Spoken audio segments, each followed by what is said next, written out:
नमस्कार। आज 8 दिसंबर है और चलिए फटाफट नजर डालते हैं दिन की उन सभी बड़ी खबरों पर जो एग्जाम के लिहाज से बहुत जरूरी हैं।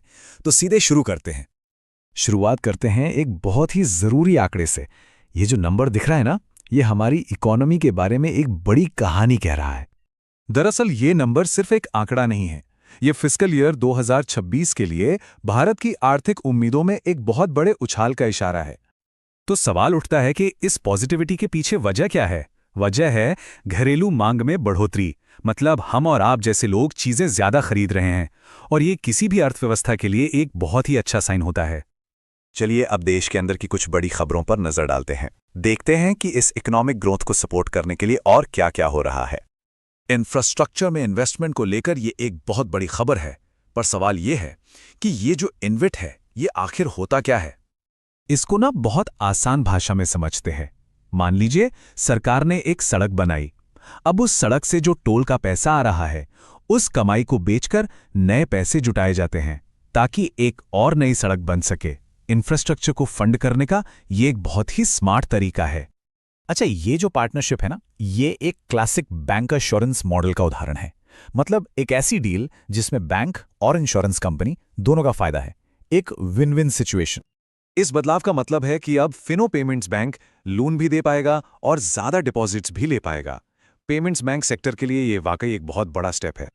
अब एक बहुत ही दुखद खबर की तरफ बढ़ते हैं। गोवा में हुए इस भयानक हादसे ने पब्लिक सेफ्टी और नियमों के पालन पर बहुत गंभीर सवाल खड़े कर दिए हैं।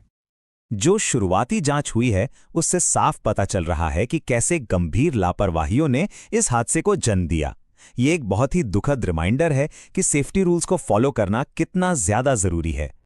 चलिए अब जरा दुनिया भर की खबरों पर नजर डालते हैं। देखते हैं हमारे आस पड़ोस में और ग्लोबल स्टेज पर क्या हो रहा है।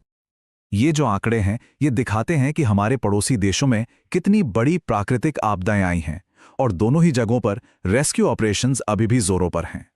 तो देखिए, एक तरफ नेपाल में भूकंप की हलचल है तो दूसरी तरफ थाईलैंड और कंबोडिया के बीच टेंशन बढ़ रही है। इन सभी डेवलपमेंट्स का रीजनल इम्पैक्ट काफी बड़ा है। अब आते हैं साइंस, टेक्नोलॉजी और सिक्योरिटी पर। ये वो एरिया है जहां इंडिया बहुत तेजी से आगे बढ़ रहा है। ये इंडियन रेलवे की सेफ्टी के लिए एक मील का पत्थर है। लेकिन ये जो कवच सिस्टम है ये असल में काम कैसे करता है? तो बस इन 3 सिंपल स्टेप से ये सिस्टम ट्रेन को सुरक्षित रखता है। और हाँ, ये कोई मामूली टेक्नोलॉजी नहीं है, ये SIL 4 सर्टिफाइड है, मतलब सेफ्टी का हाईएस्ट लेवल। तो ये दोनों अपॉइंटमेंट्स बहुत जरूरी हैं, एक सिक्योरिटी के लिहाज से और दूसरी स्पोर्ट्स के लिहाज से। ये नाम याद रखिएगा, जनरल नॉलेज के सेक्शन में अक्सर पूछे जाते हैं। और ये इंडियन चेस के लिए एक बहुत बहुत बड़ा मोमेंट है। विश्वनाथन आनंद को हराना कोई छोटी बात नहीं है। लगता है अब नई पीढ़ी कमान संभालने के लिए पूरी तरह तैयार है। तो चलिए अब फटाफट से आज की सारी खबरों का निचोड़ देख लेते हैं, वो की पॉइंट्स जो एग्जाम में सीधे सीधे काम आएंगे। इस शब्द को जरूर याद रखिएगा। ये फाइनेंशियल सेक्टर से जुड़ा एक बहुत ही महत्वपूर्ण कॉन्सेप्ट है। तो ये बैंकिंग सेक्टर में रिस्क मैनेजमेंट का एक नया और कह सकते हैं ज्यादा स्मार्ट तरीका है। इसने पुराने इनकर्ड लॉस मॉडल को रिप्लेस किया है।